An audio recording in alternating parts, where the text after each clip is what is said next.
Hi, my name is Émilie Casseron.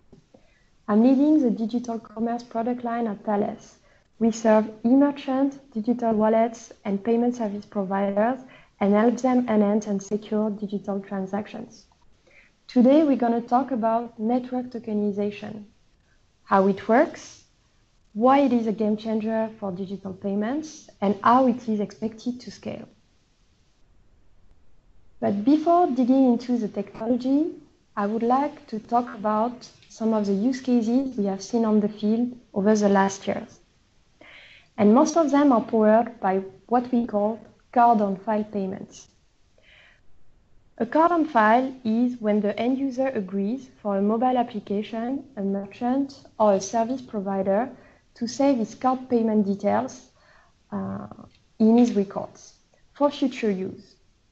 So a good example of a card-on-file payment is one-click shopping, and it has become very popular and well-known with Amazon, being a big part of their success. The idea is that during checkout, your card credentials are already registered, making the payment overall expeditive and very easy. It works as well for travel booking and many other services and goods that you can buy online. The second example is subscriptions. Most of us subscribe to many services like a mobile line, utilities, video or music streaming, or food boxes that we receive on a regular basis. All of these payments are automated thanks to card-on-file. Another interesting and innovative example is the IoT. You may have heard about smart fridges that are going to order all the ingredients that you need for a recipe automatically, or smart cars able to pay for gas or tolls, or even home assistants, that you could use, in fact, to shop anything online. As you may have noticed, most of these devices have no screen nor keyboard that you can use to enter your card details. They need to be pre-registered on file. Last, I would like to talk about some digital experiences that happen in the physical space. For example, scan and go applications are becoming more and more used in store to scan articles, then process the payment online without having to stop at the cashier. Another example is ride sharing. Physically, the customer is in the car, but the payment happens online and is very easy. So all of these examples are just an illustration of how present card-on-file payments are today in our daily lives. However, while consumers really appreciate all these innovations and the convenience it brings, there are a lot of security concerns that remain. So here are just some numbers that are valid at a global scale. Fraud is typically 6 times higher in card-not-present payments than in card-present transactions. So you may think about some examples of fraud when your physical card is stolen, but actually the main source of fraud happens online, when hackers access a database of card credentials. This is what we call a data breach, and you may have seen in the headlines many examples of airlines, merchants, or even insurance companies that have been hacked. And this is a major cause of online fraud today. In addition, sometimes the fraudsters do not even need to access your payment credentials. They are just going to take control of the full end user account. This is what we call account takeover. And despite all the security measures that are being put in place, it keeps increasing.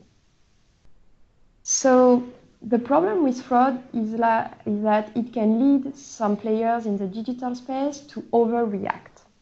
And we see actually a lot of genuine cardholders seeing their transaction being rejected, mostly by the issuing bank for a wrong reason, leading to high authorization declines.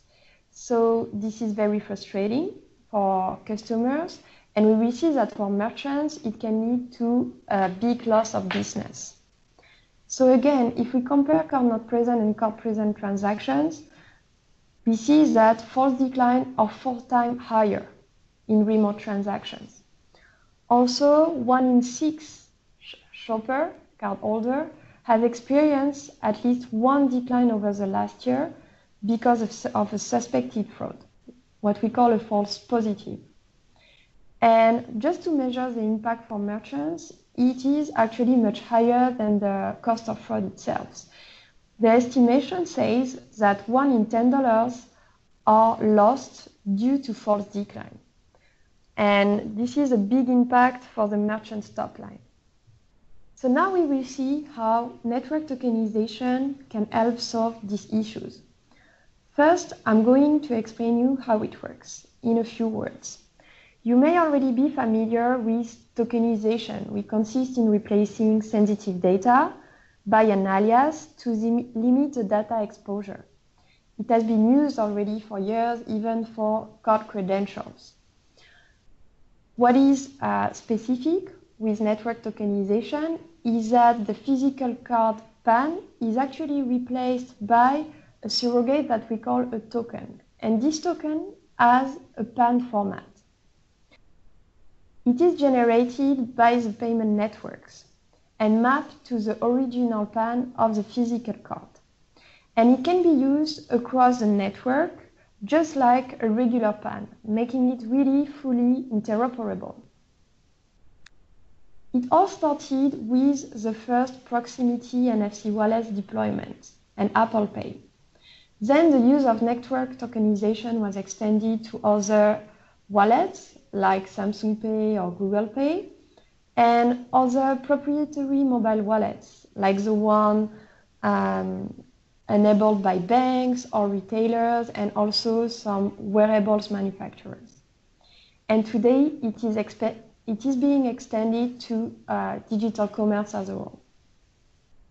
So something very important with EMV or network tokens is that they are device bound or merchant bound, meaning if a merchant is hacked, for example, the tokens will not be usable anywhere else. This is the first key security feature of network tokenization. The second one is that each transaction is cryptographically secure by having a dynamic cryptogram used during the authorization. Finally, network tokenization enables the lifecycle management of the card. The payment networks store the original card data in what we call their TSPs and keep the information up to date, as well as the mapping with all the tokens corresponding to this physical card.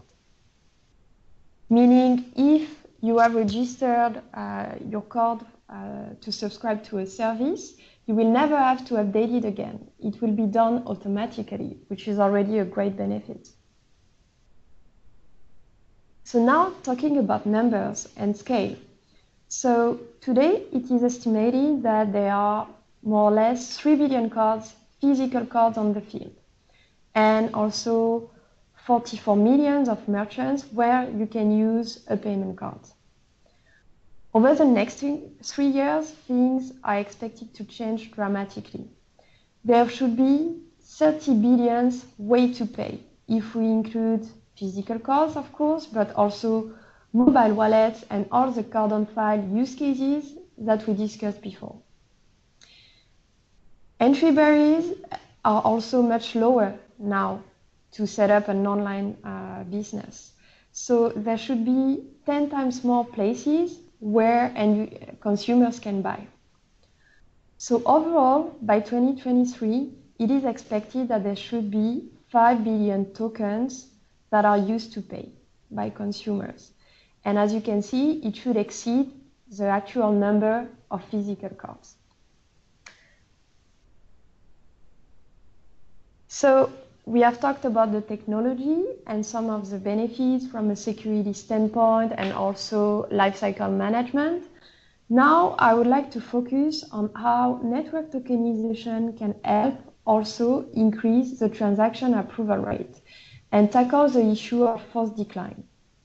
So we talked about domain control and dynamic cryptograms that are a first level of security for cordon file with EMV tokenization.